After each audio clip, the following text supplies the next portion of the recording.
ururka arrimaha bulshada ee Nooleeye ayaa wacyigelin ku saabsan xanuunka COVID-19 ka sameeyay qaar ka mid ah xaafadaha iyo sidoo kale goobaha bulshada ku kulantay magaalada Burco. Wacyigelintaasi oo haysa ka mid ballaaran ayaa ururku ka furiyay magaalada Burco, waxaanay bulshada ku baraarujiyeen sidii ay iskaga xakameyn lahaayeen cudurkani isla markaana aan ugu fidi lahayn bulshada inteeda kale. Ugu horeynba waxaa halkaasi ka hadlay gudoomiyaha ururka Nooleeye iyo sidoo kale xubno ku hadlaya afka ururka kuwaasi oo soo jeediyay bulshada fariimo kala duwan oo ay kaga digtoonaan karaan xanuunkaasi. Haddaan nahay dhalinyarada ururka Nooleeye waxaan ka shaqeynaa xaafadda Sheekh Bashiir, waxaan wadnay wacyigelinta coronavirus xanuunka COVID-19 loo yaqaano ee caalamka faraha baan ku haya.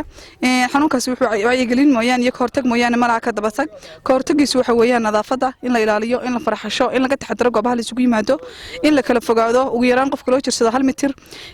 Xaafadda Sheekh Bashiir waa xaafad aad u ballaaran, saaka ururka Nooleeye iyo ururada arrimaha bulshada oo dhan oo go'aan ku gaadhay inay ururba maalin xaafad wacyigeliyo. Maanta anaga xaafadda Sheekh Bashiir weeyaan waa xaafadii afraad ee wacyigelinta laga sameeyo. Intii kalena way dambeeyaan ilaa 10 xaafadood 12 xaafadood kala laga gelinaya wacyigelinta laga sameeynaya oo ku jiraan maxay kaamka qaxoontigu. waxaan la joogaa gudoomiyaha xaafadda Sheekh Bashiir Faarax. waxaa kaloo wacyigelintan abaabulkeeda iyo isku dubaridkeeda iyo dhaqashinteeda kowka ah dawladda hoose uu hogaaminayo Maayir Maxamed Muraad.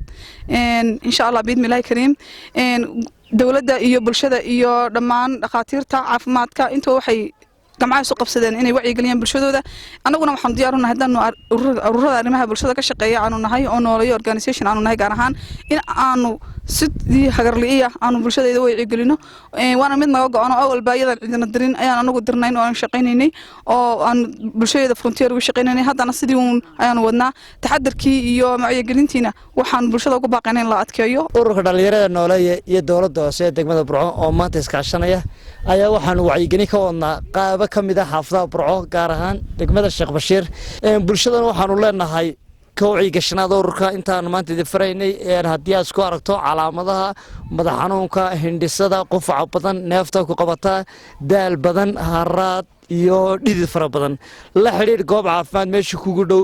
midda kale waxaan idinka wacyigelinayaa inaydaan isugu iman meelaha dadku ku badan yihiin ayda isugu iman salaanta gacan qaadka joojiya ilaahayna haynaga hayaan leenahay. halka waxa ila jooga ururka Nooleeye iyo dawladda hoose oo iskaashanaya xanuunka corona iska kaashanaya ilaahay baa xanuunka inaga qabanaya ilaahay baa haya inagu ma hayno ilaahay uu yiri soo gaarinba yuuba inoo imanba ilaahay inaga hayo halkan waa Sheekh Bashiir waa arinta saacad waxa weeyaan waa 12 oo miradhala 6 subaxnimana waa la galay hawsha hadir waa naga dhowdhowday waana naga dhamaatay 100% waxaan aad iyo aad ugu hambalyeynaya ururka Nooleeye iyo dawladda hoose. Cabdilaahi Maxamuud Muuse Xudayfi.